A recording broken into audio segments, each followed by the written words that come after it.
Well, hello everybody. Old guy jamming here. Good morning to you. Are you of the boba? Have you tried this crazy boba tea? Sweet Thai tea with boba. It's fairly amazing. It has these big balls in it that are like hmm. Did you see that one? Right in the straw. They are chewy.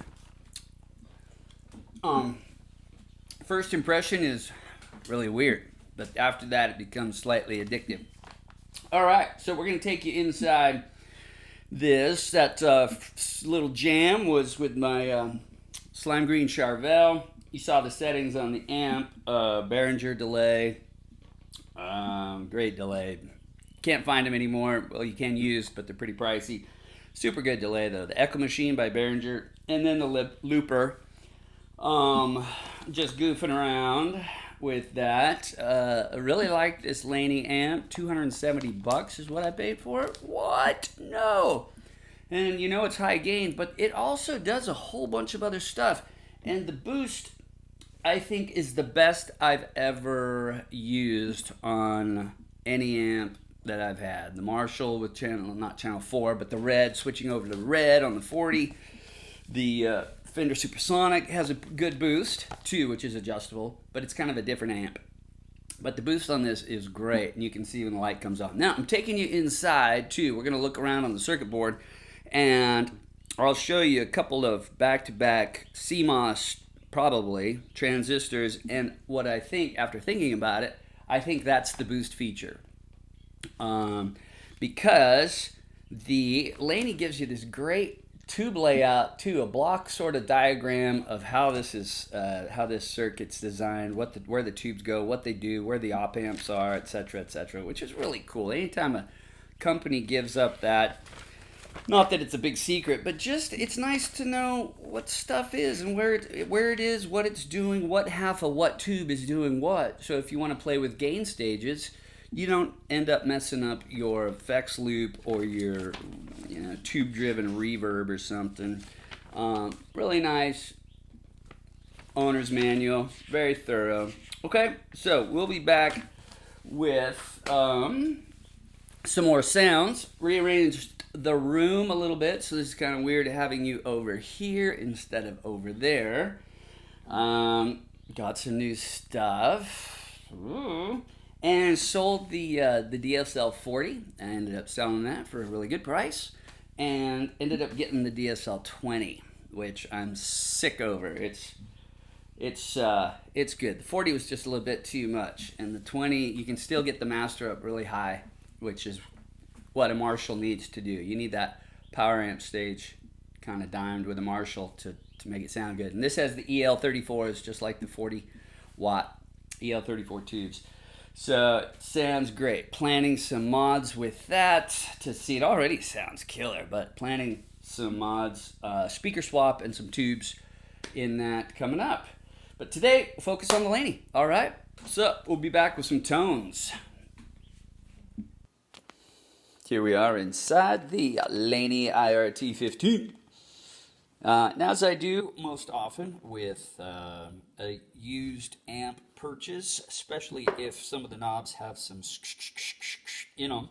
is I'll wash them out with some contact cleaner. And you'll notice in the back of these pots that there's a little hole on the side, right down in here. There's a hole right there, hole on the other one. All the way down the side, you see there's little holes, and you can put the tip of that sprayer right in that hole, give it a spray, and then turn some. Now, I had a little bit of scratch on my volume knob and my drive knob, so we'll see if that is better. And then I'll also spray some spray inside all my jacks, and then you put a cord in and scrub it, spray, scrub, spray, scrub. Okay? And that gets us, I just want to make sure that as much of this is in as good a condition as possible. This is our primary transformer, our main transformer, power transformer in to the board, and it's on the smaller side. This is a lower volume amp, really great for at-home use, especially because it has the less than 1 watt and a 15 watt. But even on the 15 watt, the clean headroom is on the quiet side. So on the 1 watt, it's really a nice home style amp to play with. When the gain comes up, it does get loud, especially on the 15 watt setting. But if you're just a low light gain player, it sounds great. But then if you're a low light gain player, you're probably not looking at this amp because it's made to rock hard. Anyway, big filter cap. You'll see there's a couple transistors here. I don't know if they're voltage regulators or transistors. I didn't get down there to check a number, but definitely probably a CMOS device of some sort. Voltage regulators usually don't have such big heat sinks. There's lots of little integrated circuits in here, a lot of surface mount stuff. It's probably a bridge rectifier over here with 4 diodes. Just kind of scan slowly. Here's just a couple of relays, mechanical relays. There's a little integrated circuit.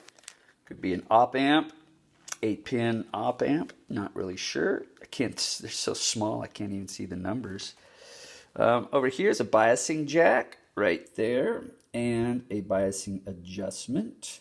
So I imagine there's a pin, common pin, and then a pin for each one of the large output tubes, but I'm not sure.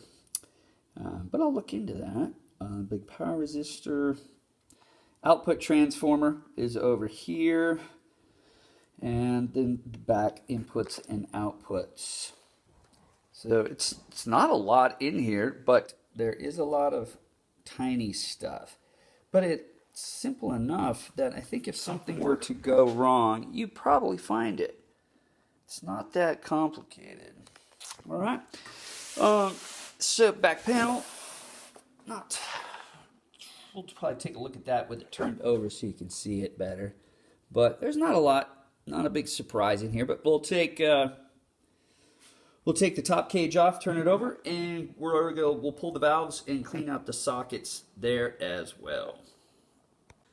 One more thing before I button this up is this is a LED strip along the bottom of the amp that glows all red. All these little holes have an LED inside, which gives it the devilish red glow along the bottom of the amp. So when you're removing this, you will have to deal with this connector over here. Now the connector here is fixed. It doesn't want to come off. So you get down onto this one, and there's a tab on the back side. Small screwdriver. You just ease that down in there and gently pry the tab apart, and the connector comes right off. All right, but that's waiting for you should you get into this. There we go.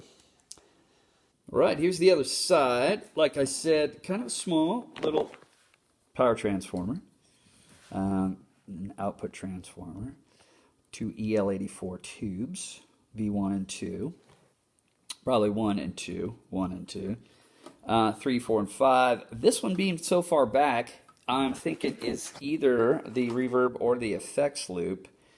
And because we had those 2 large heat-sinked transistors inside, CMOS type devices, I'm thinking that this might just have 2 valves in the gain stage, and because of its low volume, overall lower volume.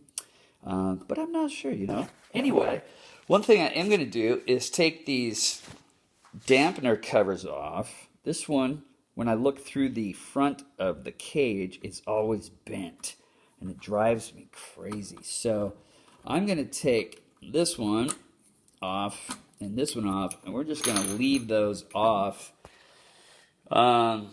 because these things are in here really firm anyway. I don't give a rip. We'll see. If it causes problems, I can always just put them back. Anyway, what we'll do is we'll take all these out just like that. These little retainers come off this way. You can grab this, and this is kind of nice. The socket is screwed to the chassis on the power amp tubes. These, well, I'd have to double check. No, that could be straight into the circuit board. I don't know.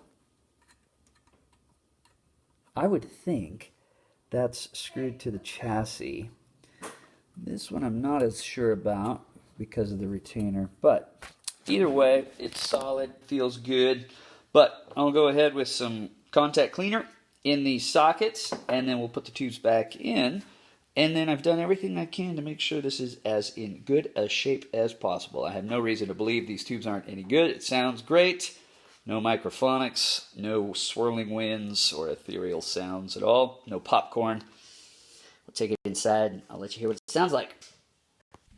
Alright, well, let's try some clean tones. First of all, this is on the high watt, the 15 watt setting. There is no standby switch, which kind of drives me nuts. But let me show you what the difference is between the less than 1 watt and the 15 watt. So that's 15 watt. To go to the lesser, you swap the input. But it's quite a bit less volumic, less loud. But it does what, and on the clean stuff it doesn't matter so much. But when you get to the higher gain stuff, it sounds better. There's more girth with it on the 15 watt mode. So that's where we live, all right? Now, overall, relatively quiet amp, a nice home amp. It gets plenty loud with the gain up, but for the lower gain, the clean and lower gain settings, it's fairly quiet, and it sounds good at lower volumes as well. All right, nice reverb and foot switchable. I'm using the Marshall 2-button foot switch with it, right there. Because it works. So this would be our clean. Let me show you the reverb. Pretty nice reverb, nicer than the studio for some reason. I hate to talk too much, but the studio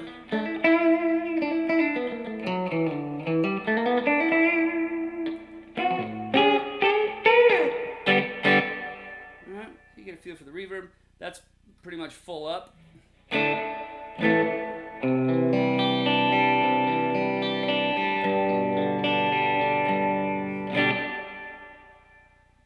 Halfway.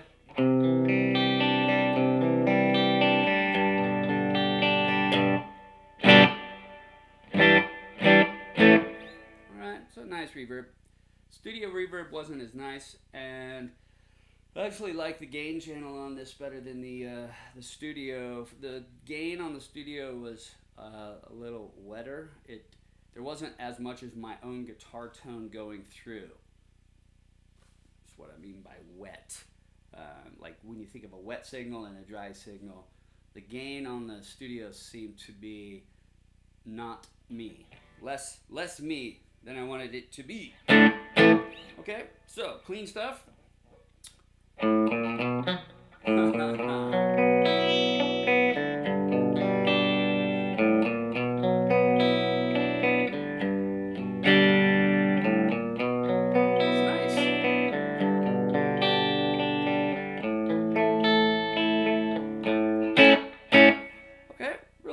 And I'm playing my Schecter in the middle position, Schecter PT. Also, the boost on this is terrific. Right now, I don't have the pre-boost on, but we could. And it starts to break up a little bit. I'm going to drop the reverb. With it off, with it on. And what's great about this boost is you can tailor it to your liking. It does include some volume, but then the gain is adjustable.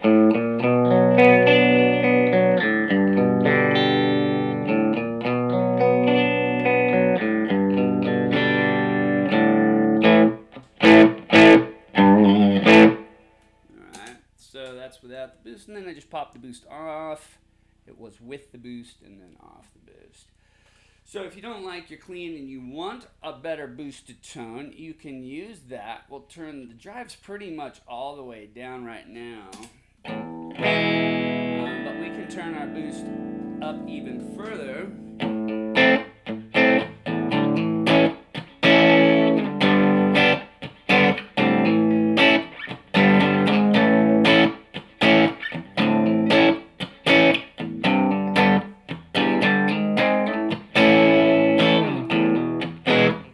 And you get a nice breakup tone.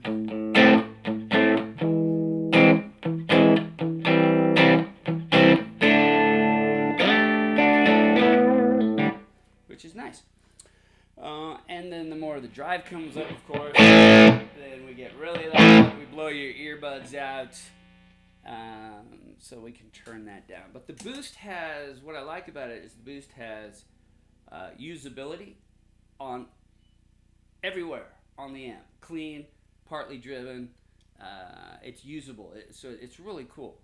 Now, we can turn the drive up. Earlier we had our volume just about maxed out. It gives you an idea of how quiet an amp it is. On clean, you're not going to have enough headroom to play out live with.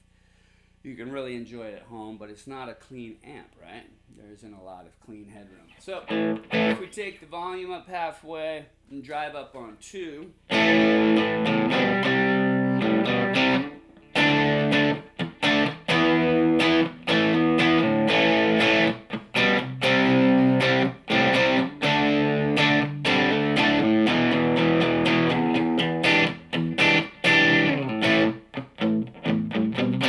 starting to break up nicely.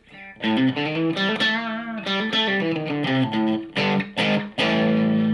got some good Telecaster twang.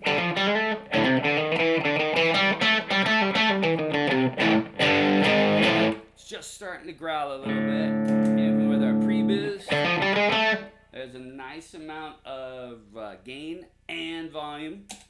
So we'll throw a little loop on for fun.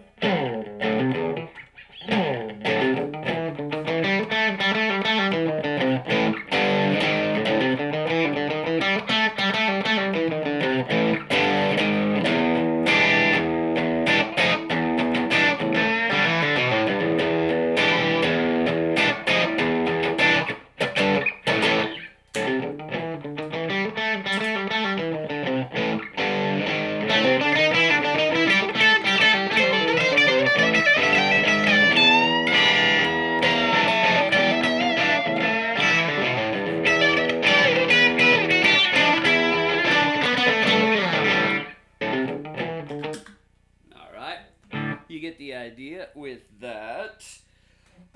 If we wanted more,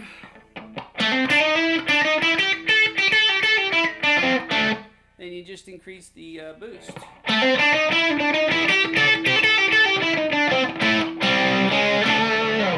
And it really doesn't increase in volume a whole lot more, which is a nice deal too.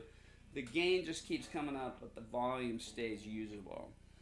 Alright, so then we could go up with our drive some more, but we'd need to switch guitars. So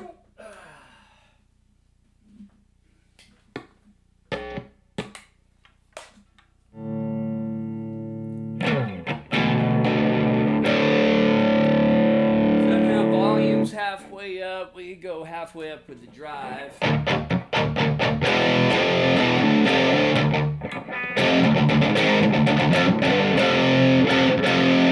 Levels still seem okay, and this is where this amp lives. It's mid to high gain amp, but the cleans are great as well. So it's I think for 270, it's a really neat amp, and it looks cool. Good reverb, foot switchable boost. I haven't used any pedals except the looper.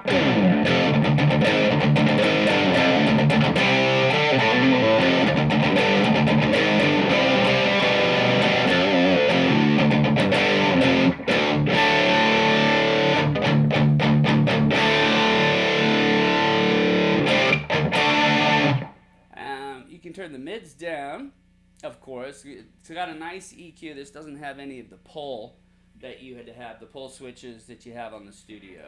So not quite as much tonal variety, but the tone it has, I prefer. It seems a little more real.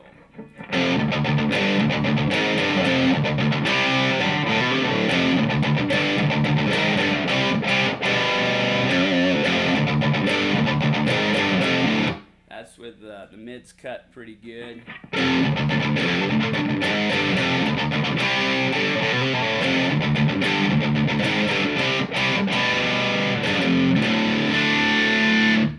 I like it with the mids up. It's more of an orange type sound. It's tight.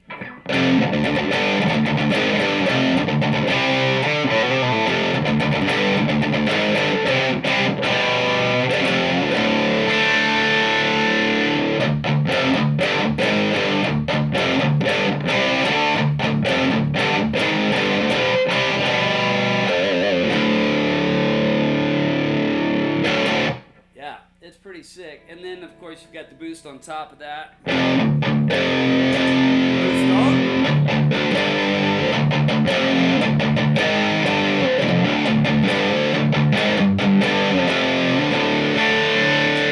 Boost off. Let's turn the boost way up.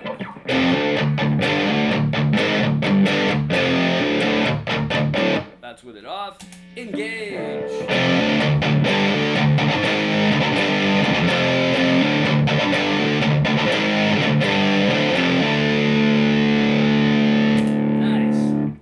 Add to the drive. We've cut our mids a little bit, tones up. Let's throw that delay on.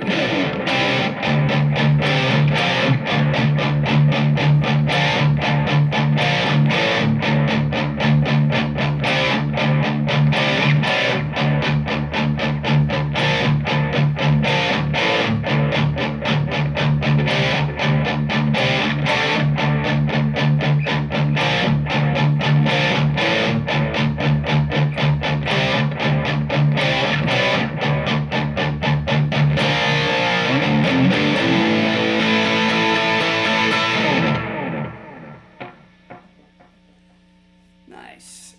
Okay, what else should we know about this? The overall tone is a cool feature. It shapes the overall tone. It's not just a treble. Let's swing it up. Let me kill this delay.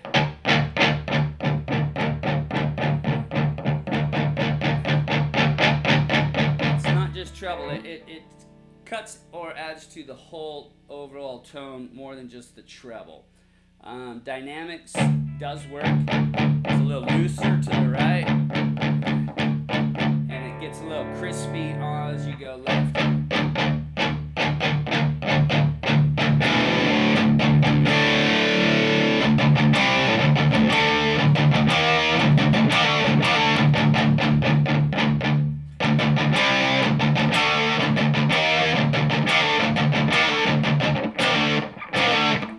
Kind of a bass cut. I think that's what they really do to tighten things up, is just cut a little bit of the bass. Other than that, it's got a good effects loop. It plays well at quiet volumes. Nice reverb. Tonally, very nice. Lots of variability. Does cleans, nicely broken up stuff. But again, where it lives is right here.